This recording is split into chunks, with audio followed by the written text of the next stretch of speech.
Welcome.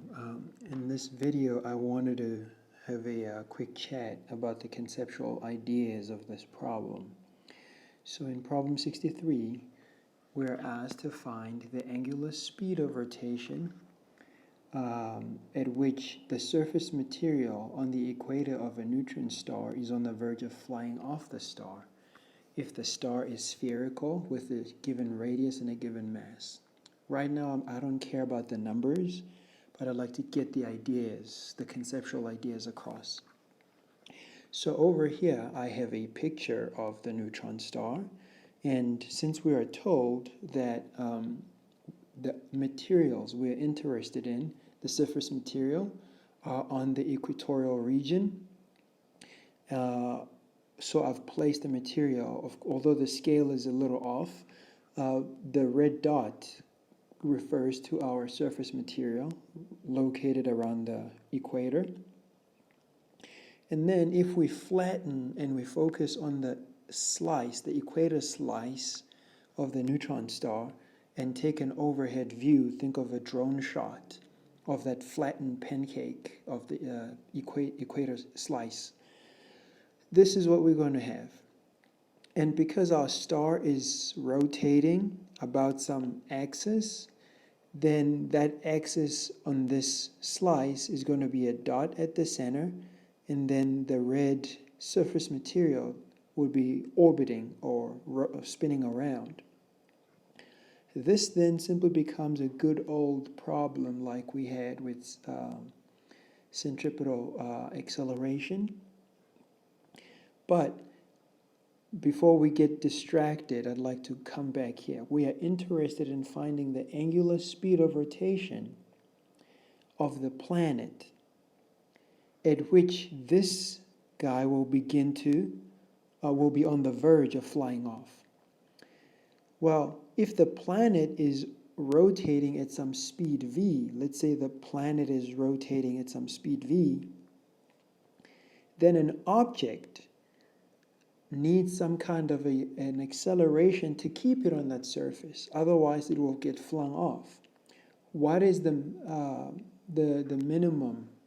It needs some kind of a force that will cause the object to stay on the surface, hence accelerate toward the center of the planet. Well, what is the size of that force? Well, the size of that force will depend on the size of the object, in this case the mass of the dot, and also the radius at which the dot is orbiting and the speed at which it's orbiting. Well, notice here, because the dot needs to stay on the surface here, it will be orbiting at the same speed as the planet is rotating. So this means the minimum force, or the minimum force required to keep the red dot here, which represents surface material, to keep the surface material on the neutron star, we're going to need some centripetal force to cause some centripetal acceleration, which will be v squared over r. R here is the radius at which the material is orbiting the center. In other words, here for us, it will be the radius of the planet, of the star. It will be this r, because that's the radius at which this red dot is orbiting, is going around this axis, which would have been over here in this picture. Okay, so this is the radius of star. And this is also going to be the speed of rotation of the star. Rotation of star. But remember, the speed of rotation for the star has to be the same as the surface material if the surface material is to stay on the surface. Okay. Now here comes the punch. What force is responsible for this centripetal acceleration? So here I've written Fc for centripetal force, as generic, but here, what's the nature of that force?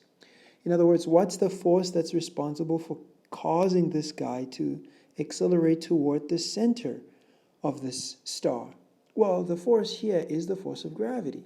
And Newton told us that that force is going to be given by capital G, uppercase M for the mass of the star, divided by, multiplied by small m, the mass of the object, which in this case will be our material, divided by the radius, or the distance between the centers of these two objects. Well, what is the center between these two objects? Well, the radius between the centers of the two objects. Well, the center of the star is over here, and of this object of the surface material is basically is from the center of the star all the way to the surface, because that's where the material is located. It's at the surface. So then we're going to end up with r squared. This will give us mv squared over r. And I think from here we can see that the masses are going to cancel out. This will leave us with v squared g over r. I think I got that. I hope I got that right. And then when we clean up, this is going to give us the square root of gm over r. But remember, this is linear speed. What they asked us here was angular speed. What is the relationship between linear speed and angular speed? Well, they related through this relation, this equation over here. And this will enable us to conclude that omega is going to be, let's see, that's going to be gm over r cubed, all under 1 root. This will give us the minimum, or the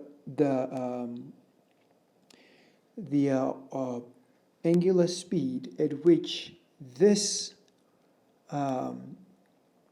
material will begin to will be on the verge of flying off the surface. Okay.